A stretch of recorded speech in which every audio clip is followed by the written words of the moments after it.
So first of all, thank you everybody for being here for the first session of our Mind, Body, Spirit. And I want to remind everybody that this is made completely free by a partnership between myself, Moondragon Fitness, and Making a Difference of Lebanon, PA. Making a Difference of Lebanon, PA is a local nonprofit charity group that has been very active in Lebanon. If anybody, most of you are probably from Lebanon, you've seen a lot of events and activities that they put on for the community. And I'm really happy to be working with them on this. As part of your inclusion to the emails and parts of this event, you're also going to be shared with things that they do so that they can let you know of future events that they have coming up too. So again, just keep in mind that we all want to really be very appreciative to them for making this possible. And when we were chatting about it, we're like, we want to really open this up. So this is available to anybody in the world. So it's not just a Lebanon thing. It's I mean, they focus a lot of activity on Lebanon, but they made clear to me that they wanted this to be something that if it's helpful, it's open to anybody. So this session is designed primarily for focus on stress and anxiety, so the mind. But the entire workshop, Mind, Body, Spirit, the focus is on how we can create healthy lifestyles, healthy habits when we're in even social isolation. So these are going to be things to keep in mind, that this is stuff that you can do on your own. That's kind of a cornerstone of this series, is you don't necessarily have to be a part of a gym. You don't have to have a group that you're with to do these activities. These are things that you can inspire and encourage yourself to do on your own. So we're going to start with this session by just defining what is stress and anxiety. So anxiety, by definition, is a nervousness, a fear, apprehension, and worry of an imminent event or unknown outcome, which can lead to compulsive behavior or panic attacks. So just want everybody to think about the definition of that, anxiety and stress. So stress is essentially just the result of anxiety, the stress on the mind, the stress on the body. But if anxiety is this apprehension and worry that occurs, what we need to do then is look at what are these causes? What causes this worry and apprehension that raises this very physiological response in our mind, in our body? And in some of these causes, one of the forefront things that I always like to bring up is the principle of us always wanting things to be the way we want them, rather than how they really are. And this is just sort of, it's very human. I also want to keep that in mind, that this isn't about being a superhuman. It's really a lot of these abilities and these skills are done by just recognizing that this is something that everybody experiences. A lot of times we like to isolate ourselves and think, oh, I have this problem, or oh, I have this issue, when the first step is just to say, this is a very human thing that everybody experiences. And that concept of wanting things to be how we want them to be, if you think about the last time you were stressed out, dealt with anxiety, it was probably related to a situation that you didn't have control over. It was a situation that something happened unexpected that changed the way you thought it should have been. And boom, a little explosion of anxiety went off. And again, if we return to the definition of anxiety, it's an apprehension, worry, or fear of an imminent unknown outcome. So whether it's on a small scale or a large scale, a lot of times the issue is our perception of what's going on around us and how we want that perception to be so that we feel like we have some control with it. And the moment that is kind of made not quite so known to us in a small way or a large way, the first experience is anxiety. So I always like to use myself as an example, because what better way to express a personal experience with a concept that I'm talking about. So I'm going to take my example from this morning. Some of you know I do a virtual cardio class. It happened roughly about a half hour right before this class. So right before that event, I started getting text messages and emails about this event. People wanting the link or saying they didn't get the link. And then my watch turned the music really loud during the class. My timer for my class that actually counts the rounds wasn't broadcasting to the speaker right away. So these are all little events that were disrupting my sense of control of how I wanted things to be. So my first response, and again, this is a very human thing, was to feel that anxiety, was to be like, oh no, people are not getting the link, or oh no, my watch just shot the music through the roof and everybody's probably covering their ears. Or like, there was a couple other little technological things that were off cuff. But one of the best skills that we can develop is a sense of flexibility, and also a touch of creativity with these kind of experiences. So even though my first reaction is a bit of anxiety, because it's human, it's like boom, immediately it's like, oh no. But then it's the awareness that what is triggering the anxiety, and then the ability to be flexible and just say, well, I can't change what just happened. It happened, right? It happened. For me to attach anxiety to it and run with that is just really not going to make the problem anything but larger, right? If I start panicking and trying to do something, more likely I'll end up triggering some other technological difficulty that kicks off. So hopefully this makes sense about how my experience with something that would cause anxiety and how I changed the way I think about it to deal with it is kind of a window into what is really probably the primary reason that we deal with a lot of anxiety. So, as I mentioned before, I just want everybody to take a short moment, think about something that you were relatively recently very anxious about, dealt with a lot of stress, and maybe jot that down. Something that caused you anxiety.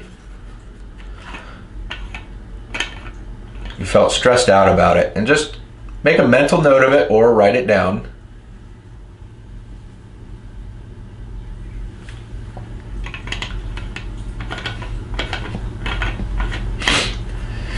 And now, let's think about that concept and look at that thing, and is there a relationship between that thing somehow changing your perception of how you thought things should have been?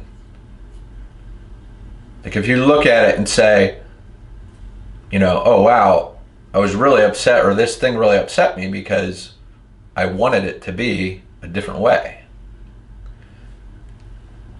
And this may not necessarily always be the case, but almost all of the time, this is a relationship, a connection that we can make.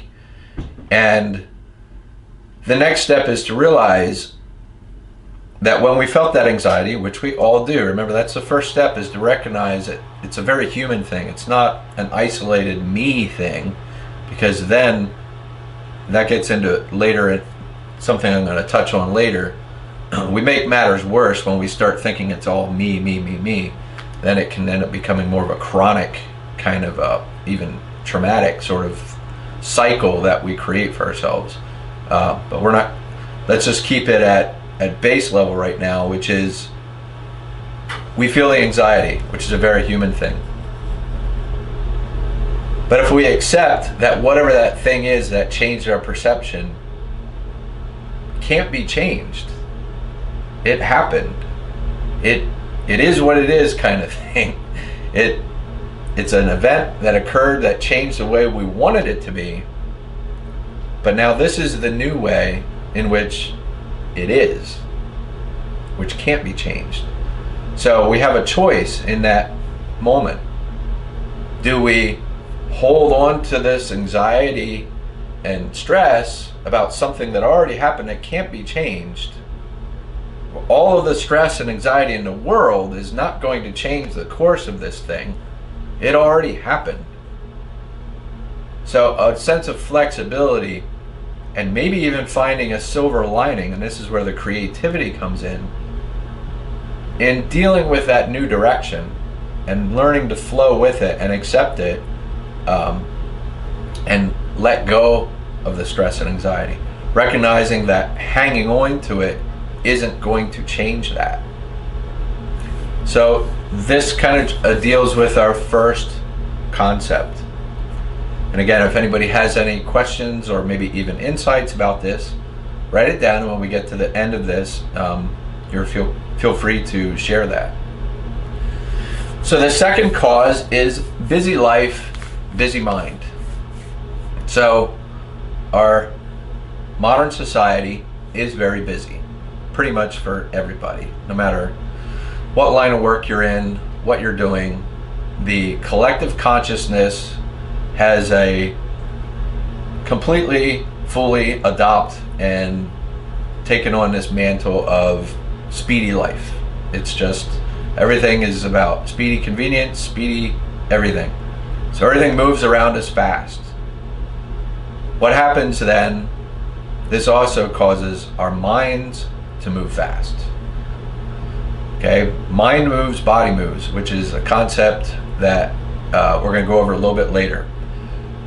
But the relationship between the mind and the body is very real. And everything that's moving fast in society is also going to cause us to constantly be thinking faster. This is a cause of anxiety because it links again to the first one, where what we're trying to do, whatever it is, anything, is generally often disrupted by all these other busy things, which does what? It changes the way we wanted things to be. So whatever we're in the pursuit of, the busy world around us is shooting us emails, giving us calls, texting us, things we got to do, places we got to go, people we got to take care of, responsibilities, obligations that sort of pop up because everything's so busy. And when they pop up, what does it do? It disrupts what we thought should have been. So we're in this course of motion one way, and then we're pulled another.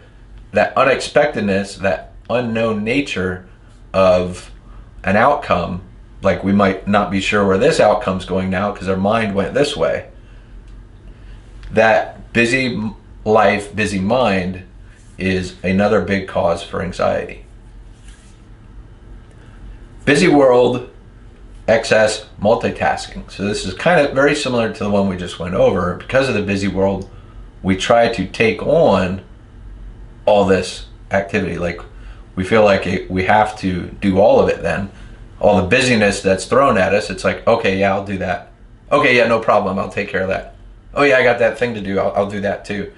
And then everything else. So we end up adopting a lot of this multitasking, which can also create anxiety because, again, it changes the course of action on any one of those things, the way we think it should be going, but then one of those multitasking things ends up changing the course of the way that goes, and now we're not sure of the outcome, which can create anxiety. The next one, adopting drama, conflicts old and new. So this type of drama can be anything between interpersonal, it could be in a different sphere, a social sphere, it could be work related, it could be family related, it could be friend related, but it's drama nonetheless. And drama is essentially other people's emotional issues that are part of your situation. And the stress of feeling like either you have to adopt their emotional issues, or maybe even sometimes it's us who's creating the drama and sort of constantly sharing our emotional issues. And a whole lot of this can be overwhelming and anxiety caused from that symptom. So adopting drama, conflicts old and new. So conflicts old could be literally a drama that you've dealt with for 20 years, 30 years, from a particular social connection. And that drama is just in its own cycle of always repeating itself and introducing itself and creating anxiety every time you're addressing it. Or it could be a new one, which has its own unique type of feeling of anxiety. Because it's new, we don't have the experience that we may have adopted to deal with the old one. So if that makes sense, a lot of times old dramas, we've developed a kind of a callousness, a way of sort of cushioning ourselves to deal with it, and we deal with it nonetheless. Doesn't mean it's not causing anxiety, but we've sort of conditioned ourselves in a certain way to be able to deal with that. Still causes anxiety, but we've managed to curb it. A new one, a new type of drama comes from left field, boom, and now we have to like really kind of figure out how we're going to deal with this. And again, linking it back to our first concept, what does it do? It creates an unknown. It creates something that we're not sure about. That's the source of the anxiety, that lack of control, that again, back to the definition, that apprehension or worry from an imminent event that's unknown. So the next one is health. Okay, lack of a good diet, physical activity, and decent sleep also causes anxiety.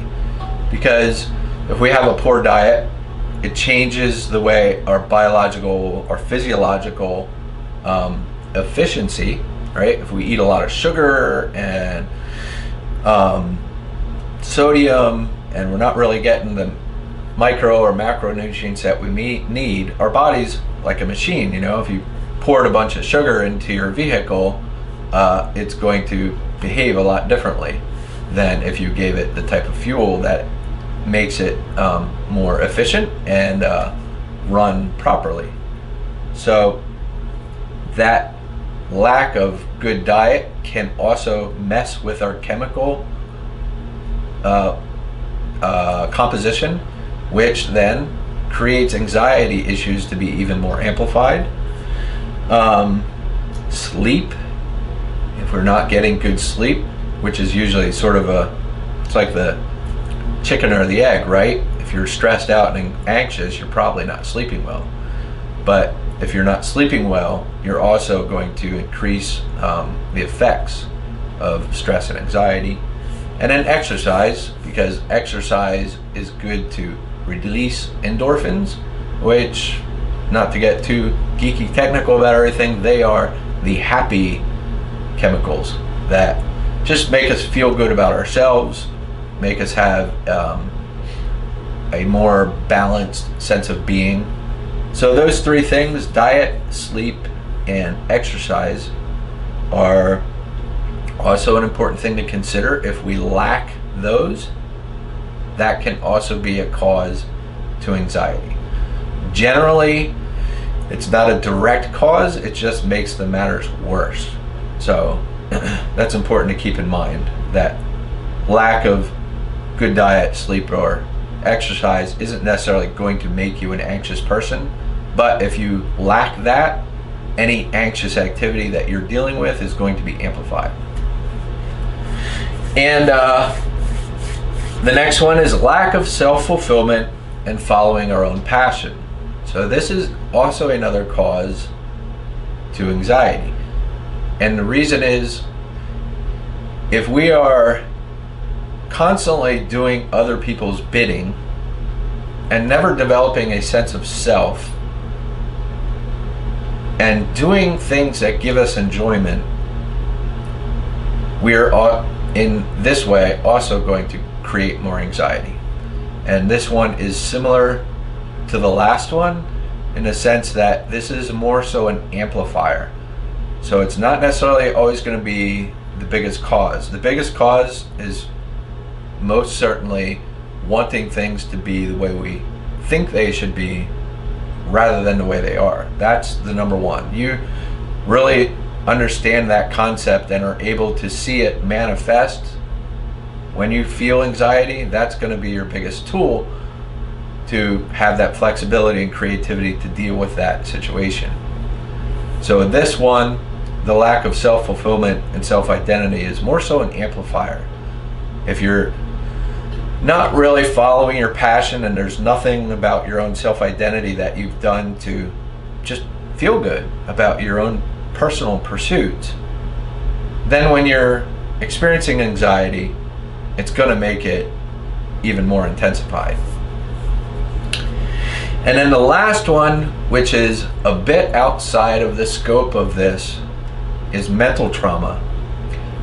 Mental trauma is more so the clinical chronic condition of stress and anxiety that is where all of this can eventually lead to.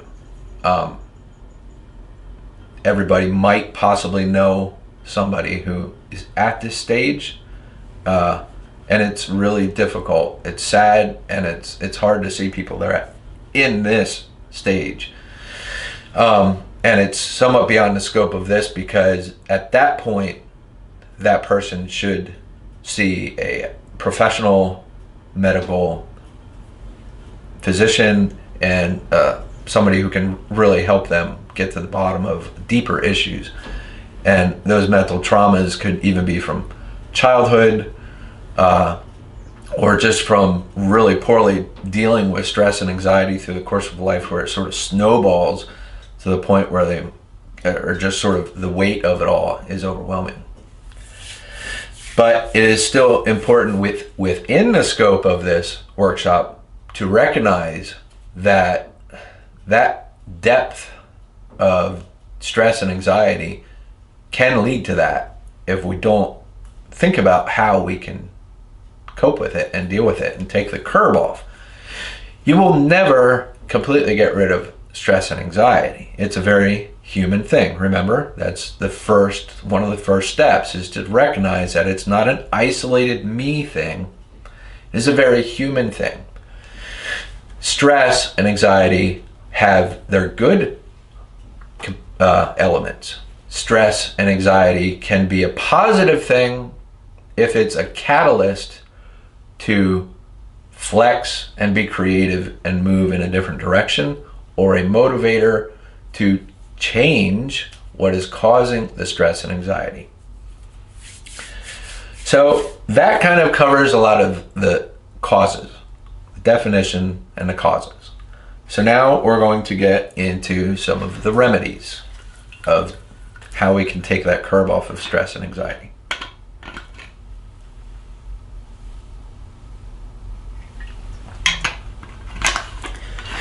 The first remedy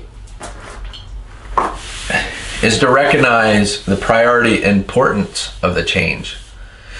So if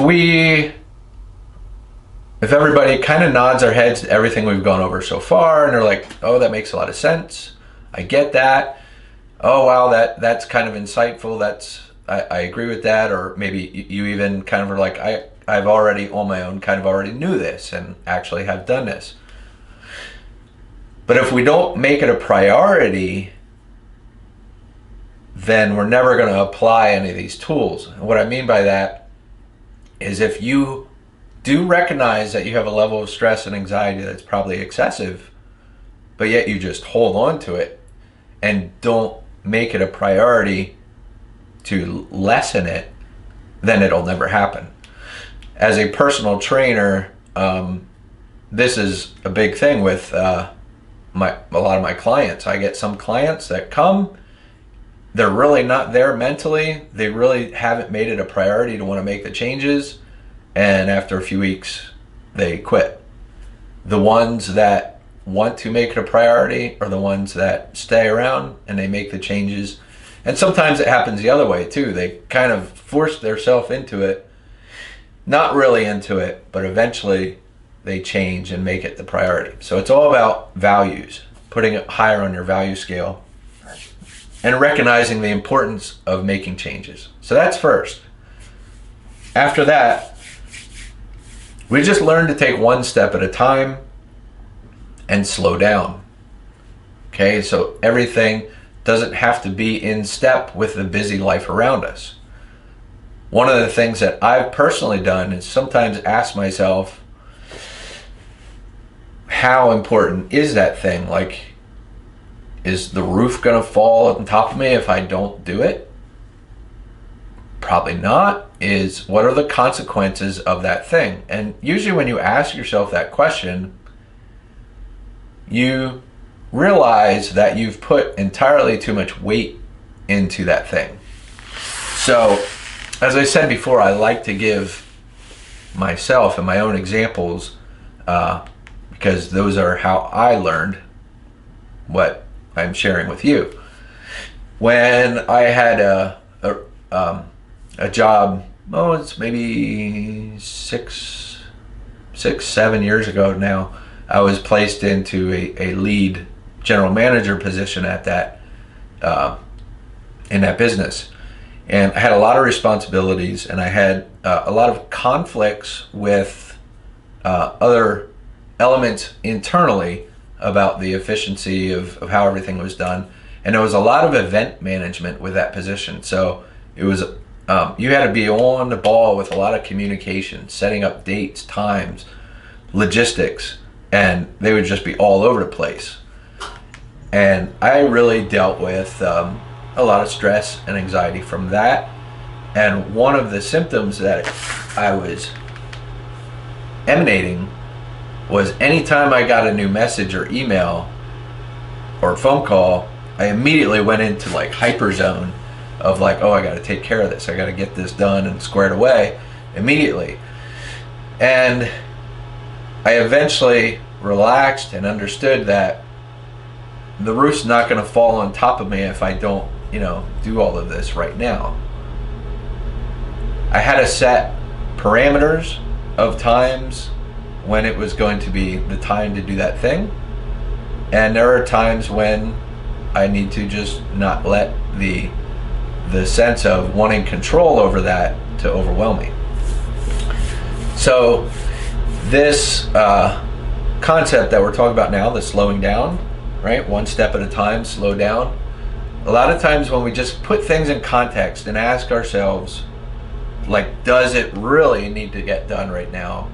Or are we just sort of in a conditioned state of feeling like we have to move as fast as everything around us? And don't get me wrong, there is nothing wrong with being expedient and diligent and duty bound. This isn't, we all become lazy Buddhas. That's not really what we're getting at. What we're getting at is a sense of balance. We want to have context. We want to be able to recognize if we've conditioned ourselves into a state of held anxiety, and that maybe just relaxing a little bit, slowing down, and putting it in context, we realize how excessively we have behaved according to what we thought we should be doing. The next one is know your limits. don't bite off more than you can chew. So this links to some of the other causes, primarily the multitasking, the obligations. There's nothing wrong with sometimes saying no. If you already have a lot on your plate and someone wants you to do something, there is absolutely nothing wrong with saying no. In fact, you're doing all parties involved a favor by saying no. Because if you say yes, and you know that that yes means you're going to be more stressed out and anxiety, whatever that yes was, you're not going to be able to perform to your fullest. And everything else around you is probably going to crumble a little bit. So again, as a personal example, I am a member of a couple local committees and boards, and then of course owning 2 businesses. I'm at my limit, right? And I recognize it. So when someone says to me, hey, can you do this thing? My answer now is no, I can't. I'm sorry. I have a lot going on already, and I'm at a point where I can give my attention to those things. But if I add more, it's too much. And we need to recognize that line, because if you cross it, if you're always the yes man, yes ma'am, you are going to develop more anxiety and stress into what you got going on. Because what's it going to do? Back to that first concept, it's just going to add another element that gives you a lot of unknowns, which causes the anxiety. So, not biting off more than you can chew. Don't be afraid to say no. When you say no, realize you're actually doing a good thing. You're not saying no. No sometimes has that bad connotation to it. It's not a bad thing. It's actually a very positive thing for yourself and for whoever's asking you to do something that you know you can't give full quality time to.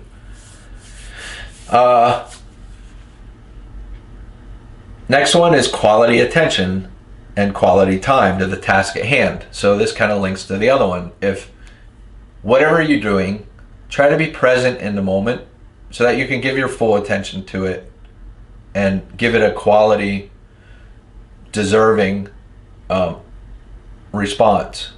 Because if your mind is on 5 different things while you're trying to do this other thing, you're not giving quality time to that.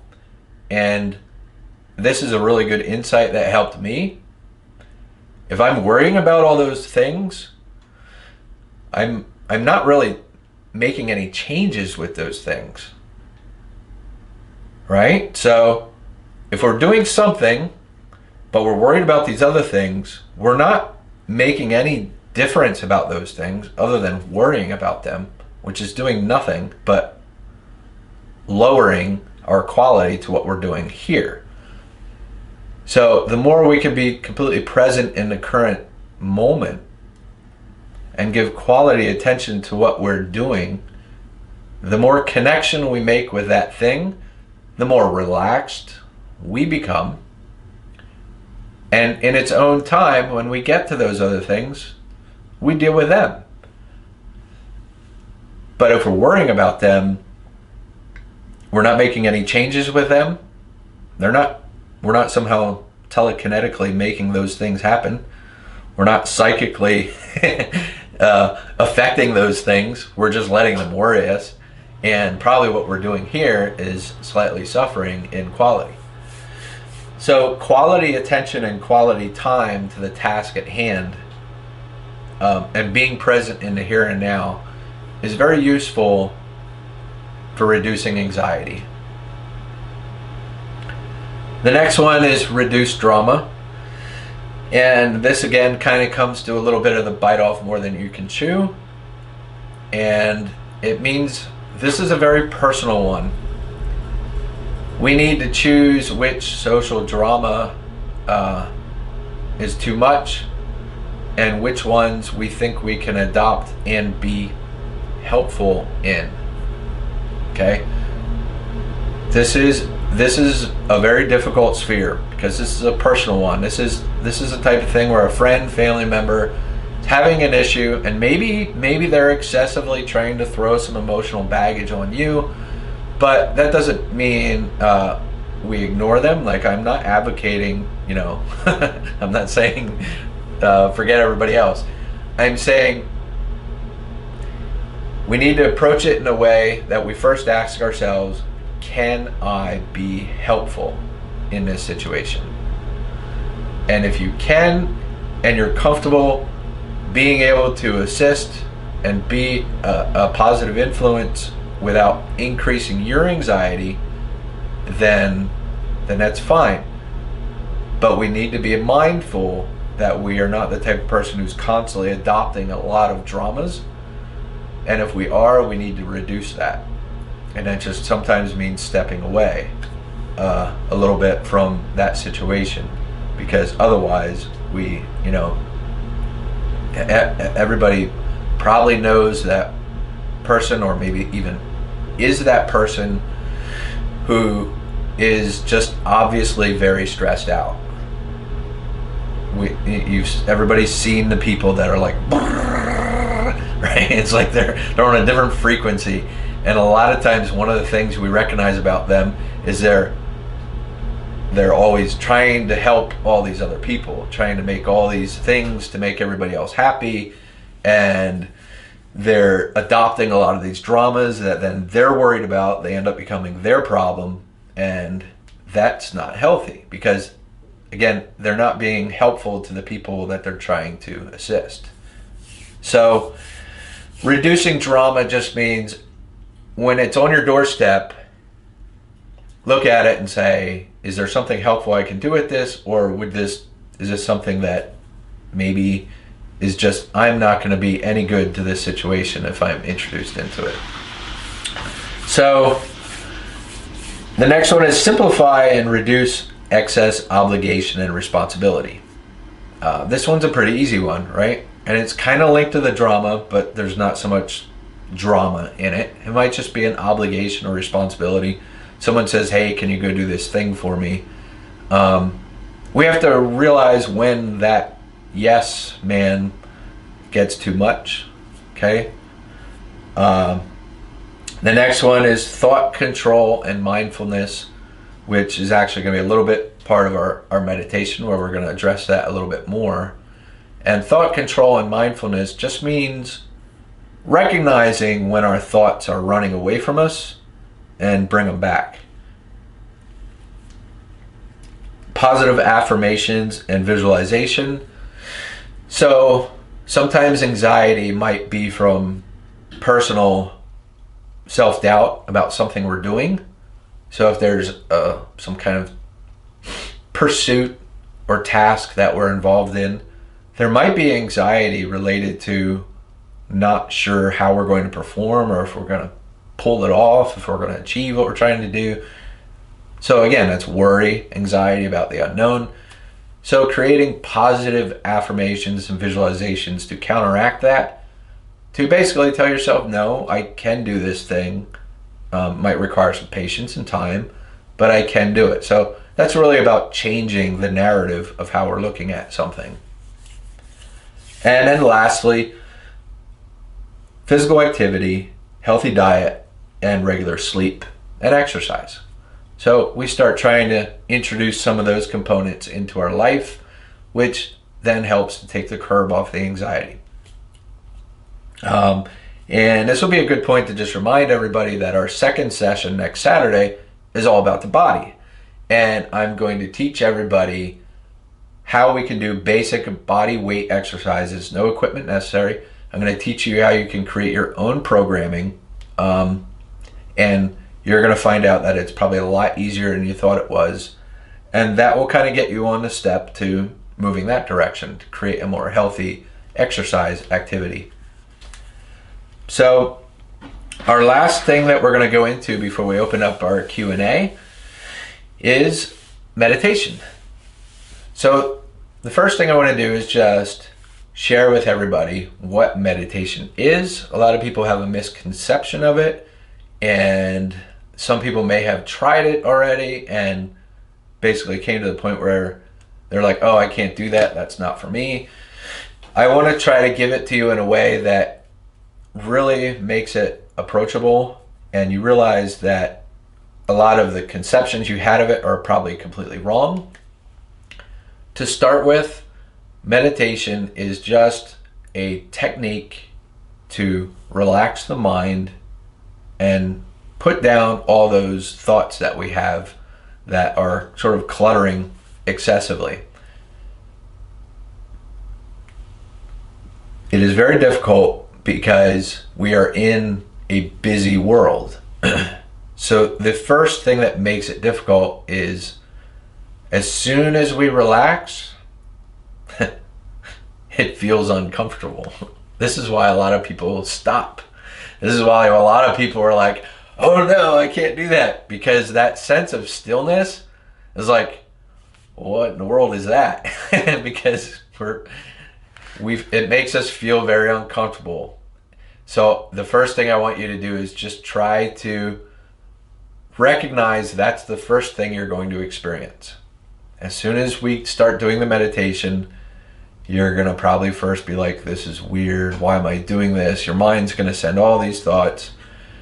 The objective is to recognize that we're trying to do one thing: relax. And if I'm just trying to relax and breathe, and all of those thoughts start happening, that's the point. There's nothing wrong with that. That's what the point of meditation is. It's to actually realize that those thoughts are there and then let them go. Okay? So a lot of times we get these thoughts and then we just kind of quit and we're like, well, I can't do that. It's actually part of the practice. And that's what I want to get across, that those thoughts that are running around is a natural part of the process. It's about recognizing that those thoughts have momentarily actually taken control over that one simple objective, which was just to sit and relax. So if I'm just trying to sit and relax, and that's it, that's pretty easy, right? It's not hard. If all I'm doing is just trying to chill, breathe, relax, and I start getting all these thoughts that are controlling and taking me, start thinking about tomorrow and yesterday and the day before. That's the point of meditation, is to recognize that these thoughts are happening. And then what we do when we start getting them is just let them go. Like, recognize it and then let it go. So for example, if I start meditating, which is essentially just relaxing, calm, deep breaths, and I start thinking about, oh no, did I send that email to so-and-so? Maybe I forgot them to join this. Okay, which might be a very natural thought. They're gonna happen. The key to meditation is to then let myself say, it doesn't matter. I'm just trying to sit here and relax. So then I let it go. Okay, to latch onto it and start running with it, which then turns into, no, I did send them an email. No, wait, did I get the email wrong? Well, maybe I didn't put the Z at the end of their email. Oh, what about that other person? Maybe I didn't send them an email neither. Oh no, oh man, I wonder if I got my whole email list correct. Did I send the email to everybody? Did I send it to the right groups? Did so-and-so get it? Oh, I wonder what we're gonna have for dinner tonight. I wonder what do you see this pattern? That's what happens.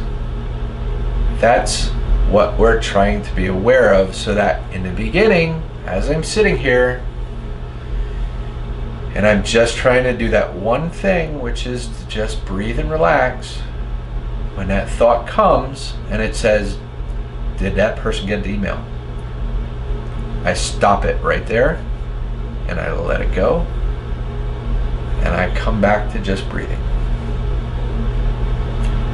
Maybe I get 5 or 6 more breaths in and I start thinking about the motorcycle I heard fly down the street, and I start thinking about my motorcycle, and da da da da da da da da da da da da, right?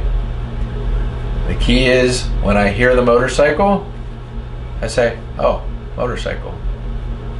And I come back to my one objective, which is to relax and breathe. I hope this makes sense. This is a very simple concept, but it's the hardest one to get across to people.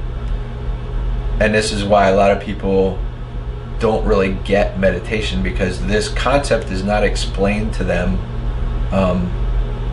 in the clearest way. So I hope that I have succeeded at it, which is to understand that we have one objective, which is just to relax, breathe.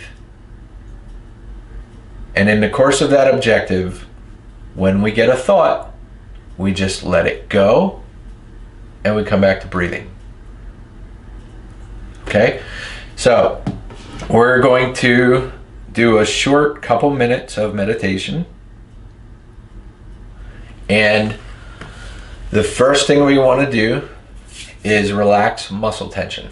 So whatever position you're in, it could be lying, sitting, standing, it does not matter. We do not need to adopt some kind of Buddha posture or anything like that. Our objective is not to float through the sky or reach nirvana or transcendence, nothing of the sort whatsoever.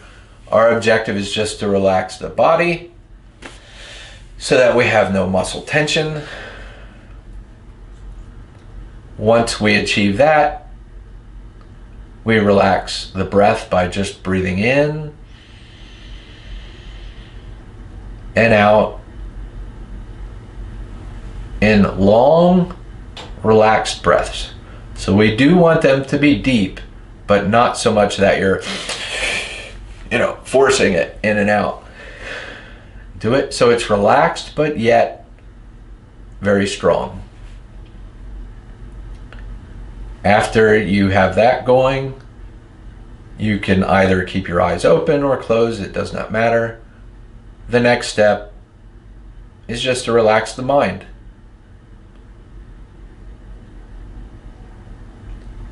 And when you have those other thoughts, just let them go and come back to just being in this state of the here and now. And we will begin now.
And one more deep breath.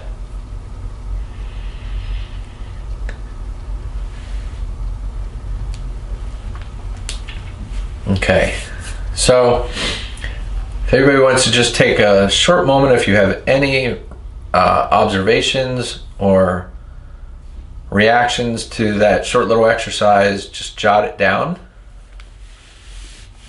Some of you, maybe it's the first time you've ever done any kind of meditation.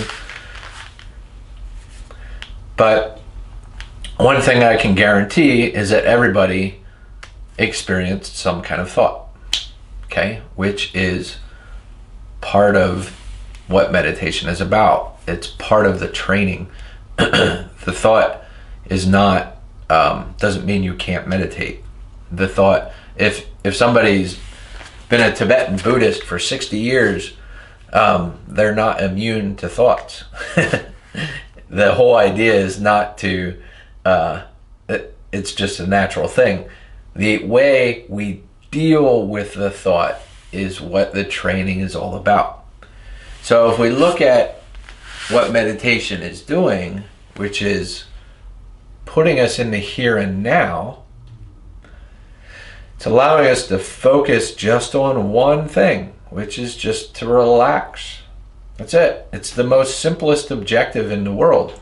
You can't have any larger thing to do rather than just be here, breathing and relaxing.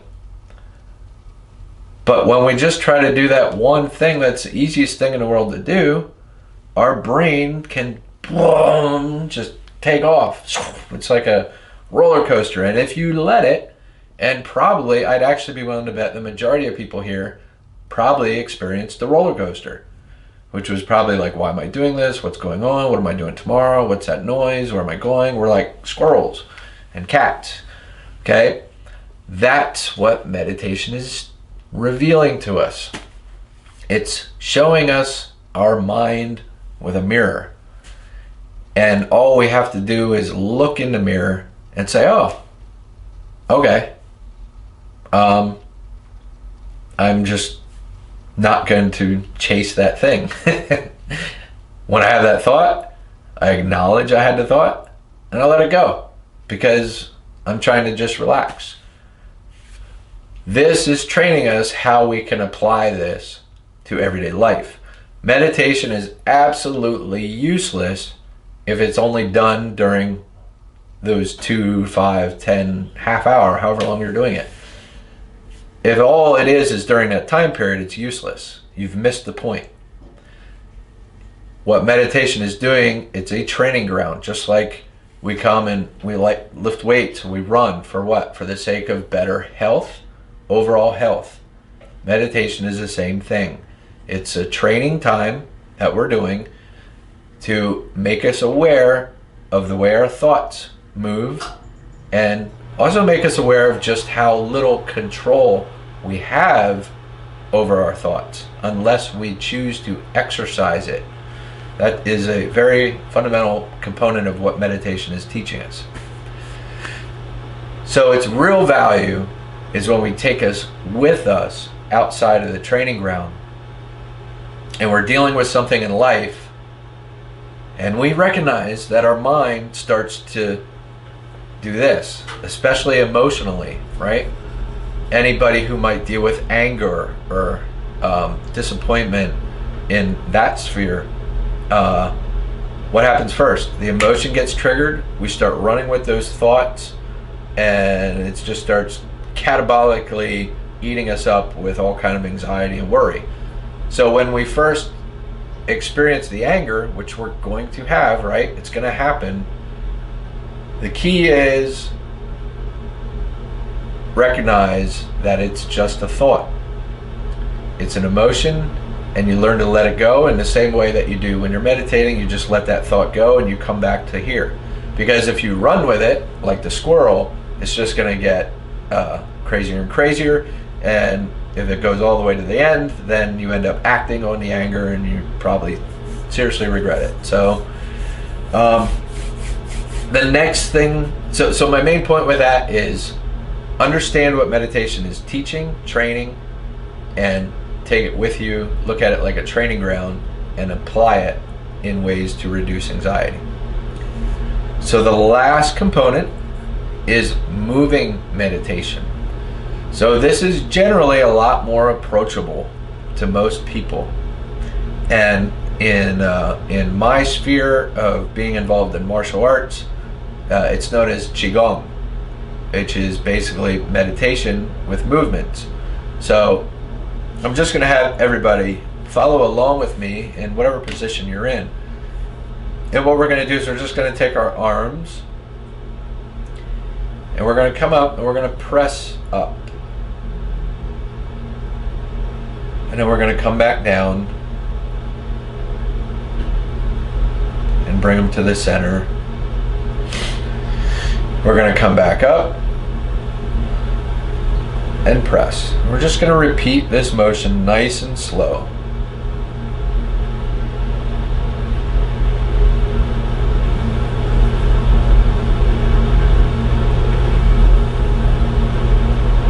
So once we have the motion down, the next thing we're going to do is attach our breathing to it. So when we're at the bottom, we're going to breathe in. Keep breathing in. When you reach the full top, you're slowly going to exhale.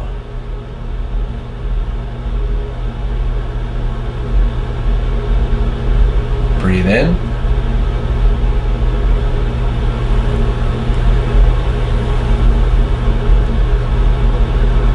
And exhale.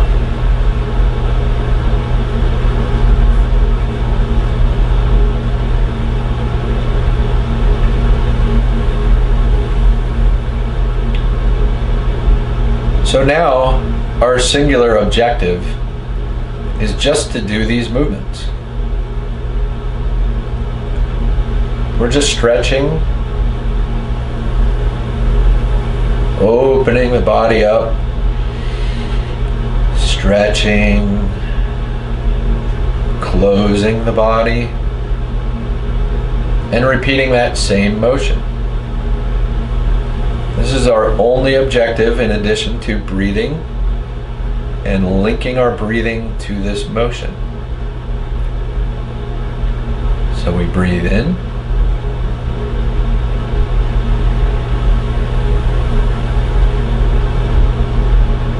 And out. We're going to do this a couple more times without me talking. And all you want to do is just be completely present in the current moment, doing this one singular thing.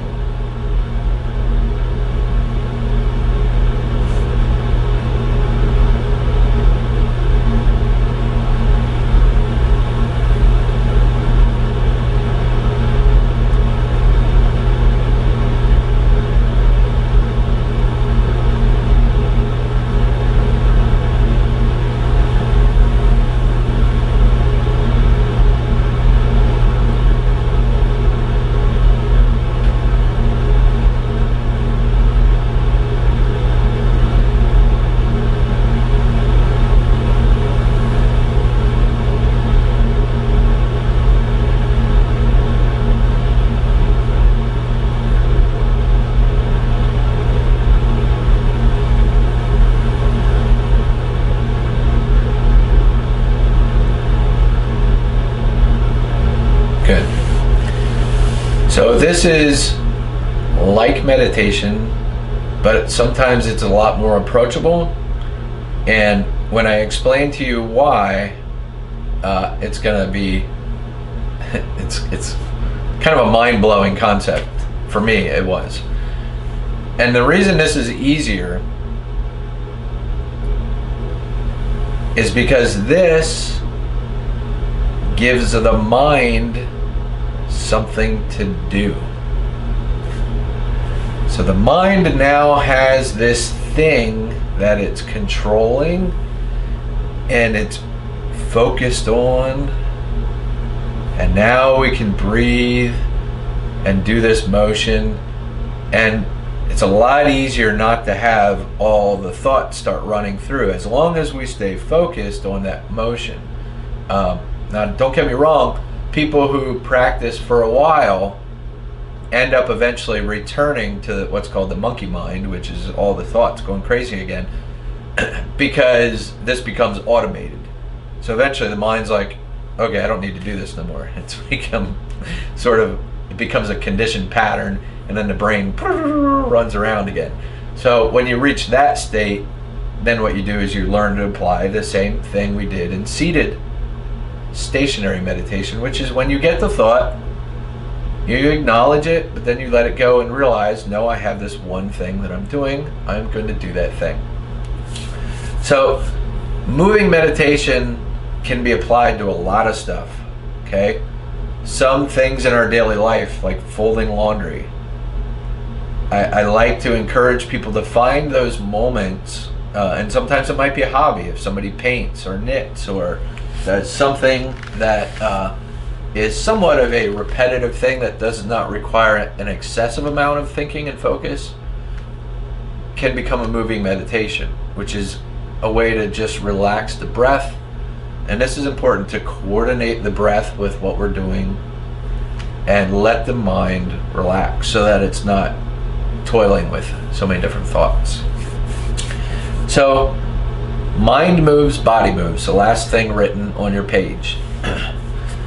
Everything that we've gone over so far is about how the mind, when it moves, which is a thought, the body also physiologically is going to experience something from that.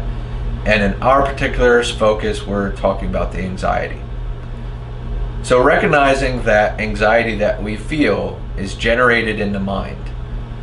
The more we can learn to relax the mind and not overwhelm it with excessive amount of either drama, tasks, obligations, and sometimes just realizing slowing down is helpful. The meditation is a tool that you can incorporate to use to try to train the mind to relax. You can do it through moving. It could be even driving in the car. You're alert and acutely aware of what's going on, of course, but that doesn't mean you can't relax the mind and be currently completely present in the moment while you're driving, which will actually make you a better driver because you're completely present and aware of everything that's going on. You're not busy thinking about everything else. And so that brings us to the conclusion of this, and I probably should have started with a short introduction of me. My name is Vanden, and I'm the owner of Moondragon Fitness. I am a certified personal trainer. I train clients primarily one-on-one at a private gym, but I also do virtual classes. And again, this was made possible through a partnership with myself and Making a Difference of Lebanon, PA, a local nonprofit charity. And next week, I hope to see all of you come back next week. I know it's the body session, and I hope I don't see people dwindle off because they're like, oh no, exercise, I'm out of here. I want you to show up. Even if you don't intend to exercise, I don't care. You don't have to exercise next session, but I would like you to show up so that you can at least see what I'm going to share and say, maybe that's not so bad after all, and maybe I can do that. And then, of course, the third session is how do we take everything we've gone over and make them habits so that we put them into our life and keep them and make them our own. Otherwise, if we just forget it and not do anything with it, then it just becomes a theoretical thing that is never applied. So at this point, going to open up for Q&A. You're welcome to take yourself off mute, and I'll just answer questions as they come.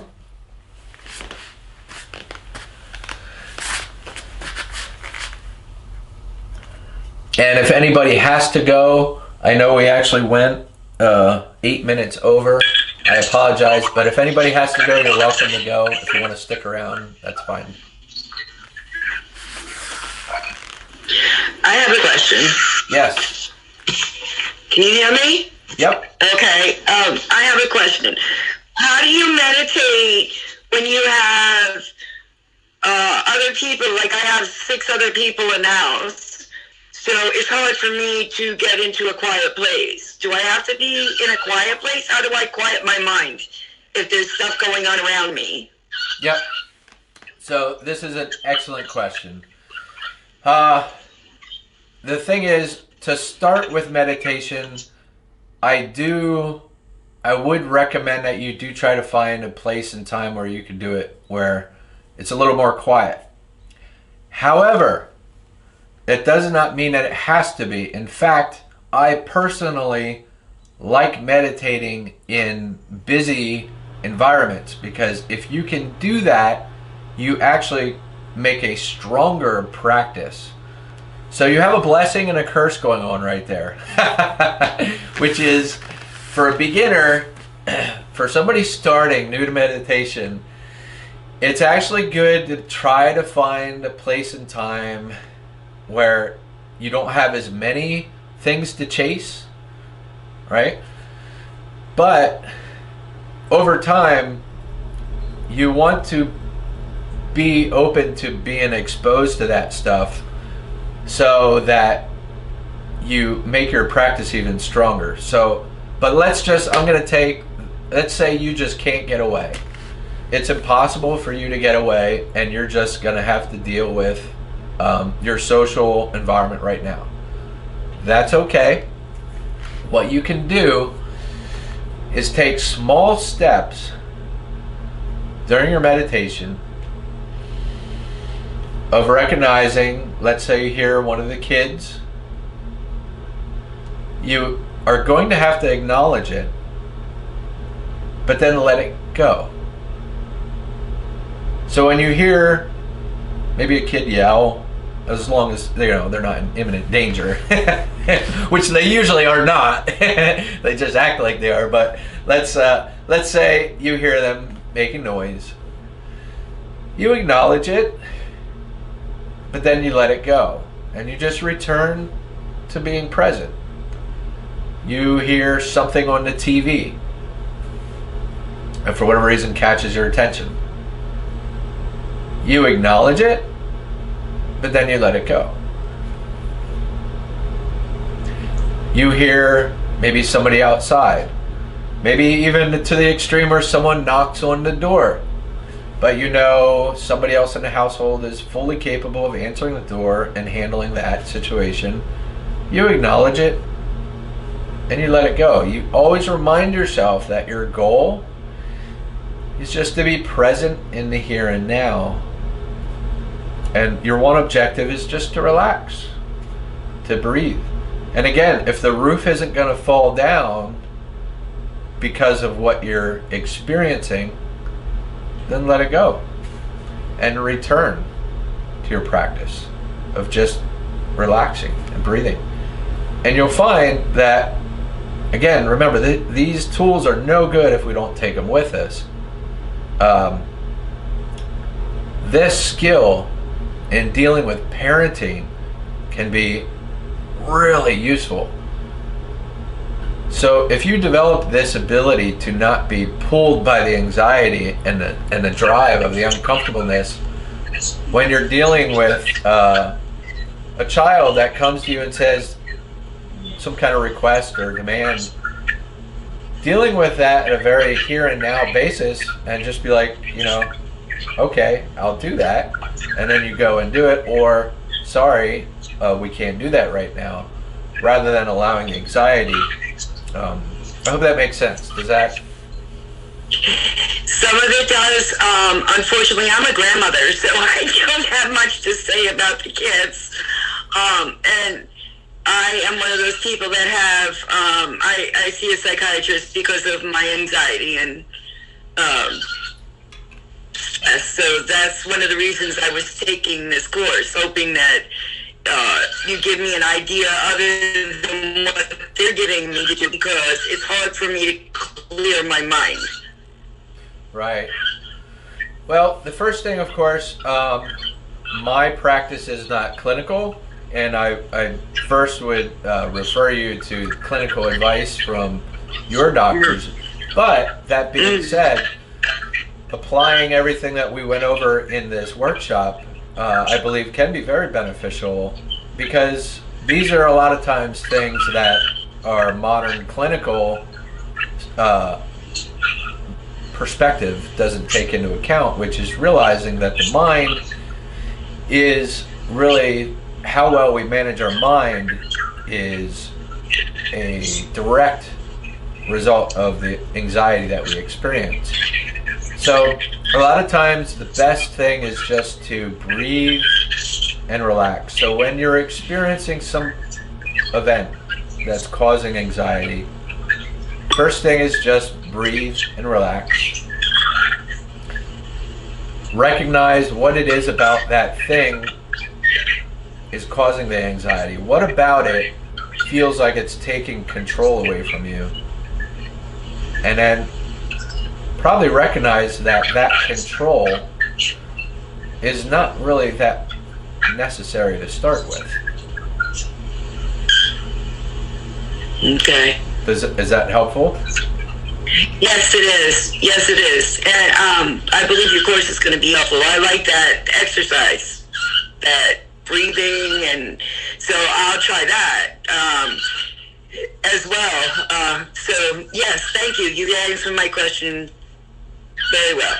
Yep. And anybody who's in this course, feel free to, if you want to email me or text me or even call me about any other additional questions. If you think of it after this course, you're more than welcome to reach out to me. Our goal here is really just to help people with what we can.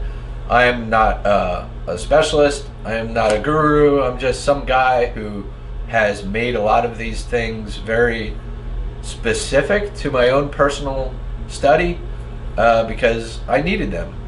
And through that process, I realized that what I gained, other people might find useful. So I like to share it. It's really quite that simple. Any other questions?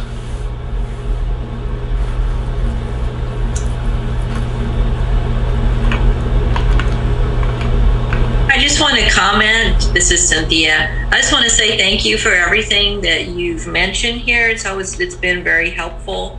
I like that you mentioned the lack of self-fulfillment possibly causing anxiety as well. And maybe finding something that you like that creates some type of fulfillment for yourself. Like maybe it's something easy. Like for me, it's gardening. I love to be out in the garden, be outside. That's very stress relieving for me. It doesn't have to be anything big, I don't think, like becoming the president or CEO or anything like that. Right. Yeah. Yeah, definitely. That's following a personal passion can also be part of your moving meditation. Yeah. Yep. Gardening would be a great one for that. Yeah. And it's really. Thank you. Oh yes, you're welcome. Thank you for being here. That concept of moving meditation, if you look at the common thread behind it all, it's just being present in the current moment. It's just allowing ourselves to deal with that thing right here in front of us and not be elsewhere. And that's really just thought control. It's just allowing ourselves to be here, not everywhere else that we in our mind. That makes no difference if we're there in our mind. We can't change it anyhow. Mm-hmm. I have a question. Yeah. Well, two questions. How long were we meditating for? Approximately 5 minutes. Okay. So when you begin, would you suggest don't start out with a half hour? That might be too much. Like short, like 5 minutes, and then maybe try to work yourself up. Yeah, absolutely. So, Okay. 5 minutes is a good place to start. Set like a little timer. Use a timer, not a clock, because if you use a clock, then your mind will constantly be checking the clock. So, most people have timers on their phones. There is an app called an Insight Meditation or something like that that I like to use. Insight Timer is the name of it. So it's really cool. And also, if the more you do this, will your thoughts become less and less? Or are you always going to have those thoughts? You're going to have to acknowledge them and put them aside. over time, they'll get less frequent in intervals. So to start with, you're going to deal with it a lot. You're going to get hammered pretty good, and you just try to acknowledge it and then let it go and realize that you're just trying to be present in the moment. One of the best things to do in seated meditation is to just count the breath. So you could just kind of be like, breathe in, breathe out, 1. Okay, or you could even just be like, breathe in, breathe out. So your mind, if I was doing that as I'm breathing in, mentally I'm just focused on that breath. When I breathe out, mentally I am just focused on breathing out. So I'm giving myself something to do. Meditation has a lot of different depths to it. You can focus on different things. So you can focus on the counting of the breath. You can focus on just breathing in and breathing out. You can focus on feeling the breath expand and contract. You can also, if there's one beyond that I like to advise, it's that being present in the here and now with a sense of gratitude is good, but you got to be careful with that one because you might start thinking too much about what you're grateful for and then that turns into its own cycle. But yes, to answer your question, eventually those thoughts will get fewer in between, and you'll be able to just focus on that breath and then recognize when the next thought comes, whatever it is, and then let it go. I still find sometimes I'm stuck on a thought for a good 30-40 seconds before I realize it.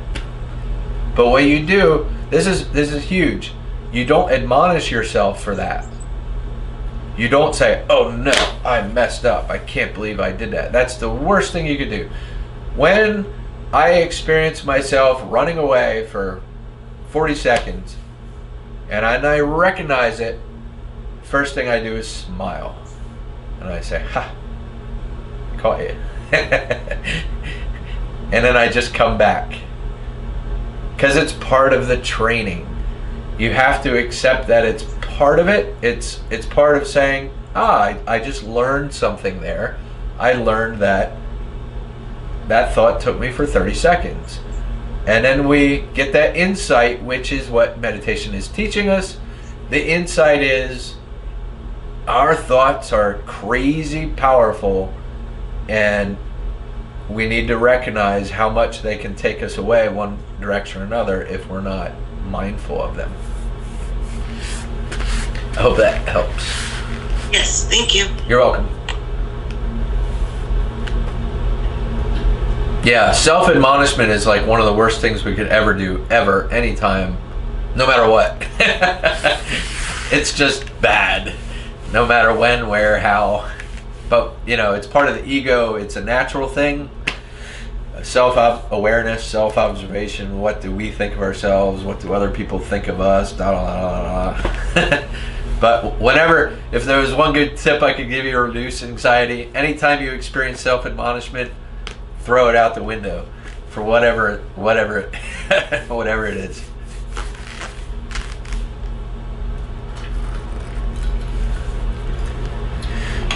All right, any other questions?